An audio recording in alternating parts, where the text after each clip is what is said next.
Jagan fan అంటే వైసీపీకి చాలా హార్డ్ కోర్గా ఉన్నటువంటి వ్యక్తి మన కేఎస్ ప్రసాద్కి ఫోన్ చేశాడు. సరే గతంలో కూడా ఒక 2-3 టైమ్స్ అలాగే ఫోన్ కాల్స్ వచ్చాయంట.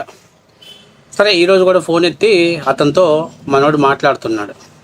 గతంలో నువ్వే కదా రికార్డ్ చేసింది, బహుశా నాకు తెలిసి కేఎస్ ప్రసాద్ మంచిగా డ్రింక్ చేస్తున్నాడు ఆ టైంలో, ఎందుకంటే అతని మాట చూస్తే అర్థమవుతుంది, తడబడుతుంది. అంటే లేదు సార్ నేనేం చేయలేదండి, గతంలో మీకు ఎప్పుడు లేదు నువ్వే ఫోన్ చేసావు, అప్పట్లో ఎపిసోడ్కి ఇంత ఇస్తారు నాకు జగన్ గారు అది ఇదని చెప్పేసి మాట్లాడినటువంటి వీడియో వైరల్ అయింది అని చెప్పడంతో లేదు సార్ నేను అలా ఏం చేయలేదండి, నేను హార్డ్ కోర్ వైసీపీ ఫ్యాన్ని అని చెప్పాడు. సరే అయితే ఏంది విషయం అని అడిగాడు. అడిగితే సార్ మీరు 3 రోజులుగా మావి గన్ మీద విపరీతమైనటువంటి ట్రోల్ చేశారు, విపరీతంగా అది ఒక తప్పుడు నిర్ణయం అని చెప్పారు. తర్వాత 3 రోజుల తర్వాత సడన్గా మావి గన్ ఒక అద్భుతం, మావి గన్ అనేది ఒక భవిష్యత్తు రాజధానిగా మారేటువంటి అవకాశం ఉంటుంది అంటే ఇలా నిడకలు లేని విధంగా మాట్లాడితే సొసైటీలో పార్టీ వీక్ అయిపోదా అని చెప్పేసి అతను అడిగాడు.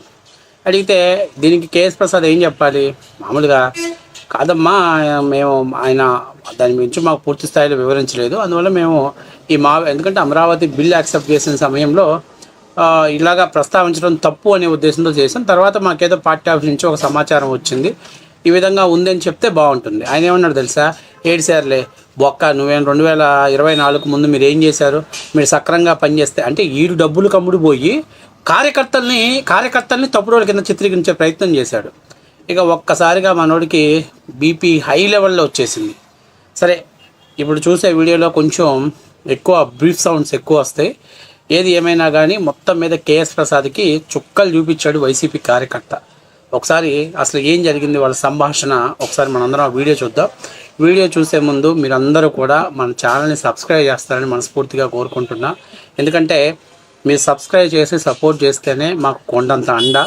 అలాగే మన వీడియో మీకు నచ్చినట్టయితే హైప్ బటన్ ద్వారా మీరు మాకు పాయింట్లు ఇవ్వటం ద్వారా మన వీడియోకి మంచి రేటింగ్ రావడం ద్వారా మరికొంతమందికి అది చేరువయ్యే అవకాశం ఎక్కువగా ఉంటుంది. సో కాబట్టి మీరందరూ కూడా నాకు ప్రోత్సహిస్తారని మనస్ఫూర్తిగా కోరుకుంటూ ఒకసారి ఆ వీడియో చూద్దాం. చూడండి, మామూలుగా లేదు, కొంచెం బీఫ్ సౌండ్స్ ఎక్కువ పడతాయి, నేను అది వేయకూడదు కాబట్టి కొంతవరకు మాత్రమే నేను పే చేస్తాను.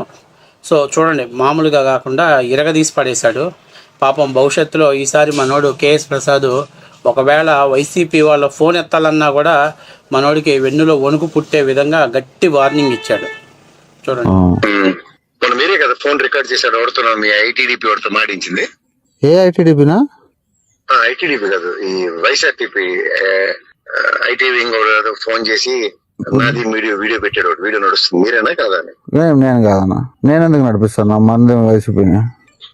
అది వైసీపీలే, ప్రసాద్ గడికి మందుకు డబ్బులు ఇస్తేనే కానీ పేమెంట్ రాదన్నట్టుకుంది, ముడిపోయాడని ఏదో మాట్లాడి. మరి కాదన్నా, మీరు ఒక స్టాండ్ తీసుకోవాలి కదన్నా. మావిగాని మీద 3 రోజులు అట్లా చేస్తారు, మళ్ళా రాత్రి సాక్షిలో పోయి మావిగాని కడుపు అన్నం తిన్న కట్టడం కాదంటారు. ఏదన్నా ఒక స్టాండ్ తో మాట్లాడాలి పార్టీ మీరు కూడా. సర్లే, నాకేం చేయాలి తెలుసు కదా, మీ సంగతి మీరు చూడండి. మొన్న ఎలక్షన్ లో ఒక నిమిషం సార్, ఏం పీకారో మేము చూస్తున్నాం కదా అని చేత మీరు బాగా పీక్కుని అక్కడ ఉండండి. నువ్వు అన్ని తప్పుడు కూతురు కూర్తావు, ఎట్లా మంచిగా మాట్లాడి అదే ఫోన్ మాట్లాడరా నీ అమ్మ నిమిషాలు ఫోన్. సెన్సార్ ప్రాబ్లం అయింది, దయచేసి అంతకంటే ఎక్కువ మనం చూపించకూడదు, ఎందుకంటే పచ్చి బూతులు తిట్టాడు ఇక్కడ. వాస్తవానికి నిజంగానే జగన్మోహన్ రెడ్డి గారు మావి గన్ అనేది ఒక తప్పుడు ప్రచారాన్ని తీసుకొచ్చారు అనేది 100% నిజం. సో కేఎస్ ప్రసాద్ కావచ్చు, లేకపోతే జర్నలిస్ట్ సాయి కావచ్చు, చాలామంది ఆ పాషా గాడి వీళ్ళందరూ కూడా దాన్ని వ్యతిరేకించారు.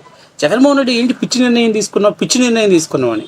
కానీ తర్వాత వీళ్ళందరికీ పేమెంట్ అప్పచెప్పేసి మీరు దీన్ని మార్చేసేయండి, దీని మీద మీరు ఇది కూడా వాళ్ళ యొక్క అంటే జగన్మోహన్ రెడ్డి యొక్క పొలిటికల్ ఎత్తులో ఇది ఒక భాగం. జగన్మోహన్ రెడ్డి పొలిటికల్ ఎత్తులు ఎలా ఉంటాయంటే ఇదంతా కూడా ఒక స్క్రిప్ట్ ప్రకారంగా నడుస్తుంది.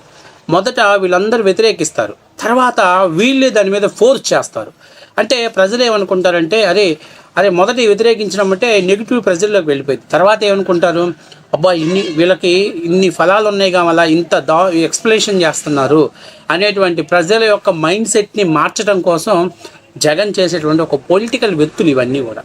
వాస్తవానికి మొదటి 3 రోజులు మనోడు సాక్షి ఛానల్లో అన్ని ఛానల్స్లోకి వెళ్ళి విపరీతంగా అరే ఎవర్రా అది రాసినోడు, ఆ మావిగన్నని రాసినోడు ఎవర్రా, ఆడి మీద చర్యలు తీసుకోవాలి, ఆడి కనీసం వైసీపీ కోర్ట్ లాగా ఉన్నాడు, వాడు సజ్జల రామకృష్ణ ఒక ఇండైరెక్ట్గా సజ్జల రామకృష్ణారెడ్డిని కూడా ట్యాగ్ చేసి భయంకరంగా తిట్టేశాడు. తర్వాత మాట మార్చేశాడు. తర్వాత 3 రోజుల తర్వాత సాక్షిలోకి వెళ్ళిపోయి మావిగన్ అనేది ఒక అద్భుతమైనటువంటి రాజధాని అంటే అప్పటికే ప్రజల్లో దాని మీద ఒక డ్యామేజ్ అనేది ఏర్పడింది. కానీ వీళ్ళు మళ్ళీ ఆ డ్యామేజ్ని ప్యాచ్ వర్క్ చేసేటువంటి పనిలో పెట్టారు. వాస్తవానికి ఈ కేఎస్ ప్రసాద్ గారు అయితే అసలు ఆ స్క్రిప్ట్ రాసినోడికి దన్నవర నాయన, ఇంకా మన వల్ల కాదు, జగన్మోహన్ రెడ్డిని మనం ప్రొటెక్ట్ చేయలేము, కాపాడలేము అని ఓవర్ బిల్డప్ ఇచ్చేశాడు. పాపం అందరూ అది చాలా బరస్ట్ అయిపోయింది పార్టీకి, వైసీపీ పార్టీకి. మళ్ళీ తర్వాత 3 days తర్వాత ఈడే మళ్ళీ మావిగన్ ఒక అద్భుతం, మావిగన్ అర్థం చేసుకుంటే బ్రహ్మాండమైనటువంటి పదాలు వస్తాయి అంటే ఇవన్నీ ఏంటి? ప్రజల్ని కన్ఫ్యూజ్ చేయటం, వైసీపీ కార్యకర్తలను కన్ఫ్యూజ్ చేయటం, పార్టీకి ఏదో మైలేజ్ వస్తుంది అనుకుంటున్నారు. కానీ వాస్తవానికి మొదట జరిగిందే డ్యామేజ్, దాన్ని మళ్ళీ కంట్రోల్ చేయడం ఎవరి కాదు. కాబట్టి ఇలా డబ్బులు తీసుకొని ఎలా చెప్పమంటే అలా వాగే వాళ్ళకి ఖచ్చితంగా ఇలాంటి వైసీపీ నిజమైనటువంటి కార్యకర్తలకి, ఎందుకంటే నిజమైనటువంటి కార్యకర్తలు ఈరోజు జగన్మోహన్ రెడ్డి 3 రాజధానులు అనేటువంటి బిల్లు పోయింది, ఇక ఈ మావిగన్ అనే తెరపైకి ఎత్తంగలోనే అప్పుడు వాళ్ళు కూడా రియలైజ్ అయిపోయాడు, అరే ఇవన్నీ పనికిరావురా, ఆంధ్ర రాష్ట్రానికి ఒక రాజధాని ఉండాలి, అది చంద్రబాబు నాయుడు తప్పో ఒప్పో చేసిన రాజధాని అమరావతి, దాని మీద కంటిన్యూ అయితే జగన్మోహన్ రెడ్డి గారికి లైఫ్ ఉంటుంది. ఇప్పుడు జగన్మోహన్ రెడ్డి అయినా ప్రెస్ మీట్ పెట్టేసి ఏం మాట్లాడాలి? ఓకే మీరు బిల్లు మేమేదో 3 రాజధానుల కాన్సెప్ట్ అని వెళ్ళాం, ప్రజలు మమ్మల్ని రిజెక్ట్ చేసేశారు, కాబట్టి మీరు అమరావతిని డెవలప్మెంట్ చేయండి, అమరావతితో పాటు విజయవాడని గుంటూరుని కలిపి ఒక పెద్ద క్యాపిటల్గా తయారు చేసి అట్లాగే మచిలీపట్నం వరకు ఒక ఇండస్ట్రియల్ క్యాడర్ని ఏర్పాటు చేసినట్లయితే అది రాజధానితోటి పాటు మిళితమై ఉంటుంది అని చెప్పడంలో అతని రాజకీయ చాణక్యం, అతని రాజకీయ చతురత బయటపడింది. అంతేగాని మచిలీపట్నం నుంచి మా తీసుకోండి, విజయవాడ నుంచి విఐ తీసుకోండి, గుంటూరు నుంచి గన్ తీసుకోండి, మావి గన్ తీసుకోండి అని, అది కూడా చాలా వెట్టకారంగా. ఎందుకంటే ఇంత వెటకారంగా మాట్లాడటం, ఒక రాష్ట్ర ముఖ్యమంత్రిగా పనిచేసినటువంటి వ్యక్తి, 40% ఓట్ షేరింగ్ ఉన్నటువంటి వ్యక్తి అంత వెటకారంగా సమాధానం చెప్తాడా? అంత వెటకారంగా రాజధాని అవ్వదు, జరగదు, అయిపోయే పని కాదు, 3,60,000 కోట్లు ఖర్చు అవుద్ది, ఎంత రెడిక్యులస్గా మాట్లాడుతున్నాడంటే జగన్మోహన్ రెడ్డి నాకు ఇష్టం లేదు దాని మీద, నా స్టాండ్ ఇంతే అంతట్టు మాట్లాడుతున్నారు. మరి ఇలాంటి బ్రోకర్లు అయినా కనీసం సరి చేయాలిగా. మొదట 3 రోజులు మీరు మాట్లాడిన మాటలకు దానికి కట్టుబడి ఉండాలిగా. మళ్ళీ సడన్గా మావిగన్ ఒక అద్భుతం, వీడికి పేమెంట్ ఇస్తే చాలు ఈ బ్రోకర్ గాడికి. అందుకే వీడి క్యారెక్టర్ని చంపుకొని బతుకుతున్నాడు. అందుకే వైసీపీ వాళ్ళ కార్యకర్త కూడా బాగా కాలిపోయింది వీడి మీద.